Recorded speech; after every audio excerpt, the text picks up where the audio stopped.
দর্শকেরা, আপনাদের জানাই হইচই মাস্তির চ্যানেলে আজকের তাজা খবর।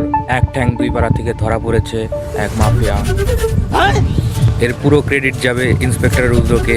সেই ছিলেন এই মাফিয়াকে ধরার পিছনের মেন ব্যক্তি। চলুন শুনে নেই তার মুখ থেকে। স্যার, আপনি যে এত বড় মাফিয়াকে ধরলেন, কিরকম করে ধরলেন? আপনি যে এত বড় মাফিয়াকে ধরলেন, এর ব্যাপারে আপনি কিছু বলতে চান? হ্যাঁ, মানে আমরা একটা বিবার স্কুলে যখন ধরতে গিয়েছিলাম, তো ওকে হাতে নাতে ধরেছি একদম, মানে বোমা বাজিয়ে সব রেডি করছিল। তো আমরা খবর পেয়েছি, তো খবর পেয়ে গেলাম, গিয়ে দেখি বোম রেডি করে দিয়েছে ফাটাবে। তো ওরা থেকে রিমোটটা কিনে নিয়ে ওকে ধরে নিয়ে এসেছি। ওই যে একটা বন্দুক পেয়েছি ওর কাছে, খালি ওই বন্দুকটা পেয়েছি।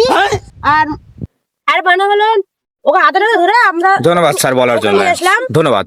সাথে এমন একজন আছে যে ওই দুর্ঘটনার সাথে খুবই জড়িত। তা আপনি কিছু বলতে চান এই ব্যাপারে নিয়ে? বলছি, আমি যখন ওখানে যাই স্কুলে আমরা ঘুরতে, সব বন্ধুর মধ্যে যাচ্ছি, দুর্ঘটনার খবর শুনতে পাই, আমরা গেছি, যা দেখি ওই স্কুলের মধ্যে অলরেডি একজন স্পট ডেড। ওখানে স্পট ডেড, যা দেখি ওখানে বোম পড়ে আছে, বেআইনি ভাবে পিস্তল পড়ে আছে, বন্দুক আছে। রুদ্র স্যার ওখান থেকে বন্দুক আর কটা বোম কালেক্ট করছে, আমরা দেখতে পাচ্ছি। আচ্ছা, তাই নাকি? ওকে।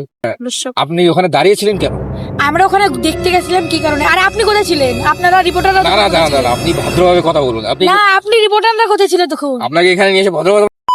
আজকে আমাদের সাথে আছে সৌরভ গাঙ্গুলি। চলুন দেখা যাক উনি কি বলুন। তা বলুন আপনি।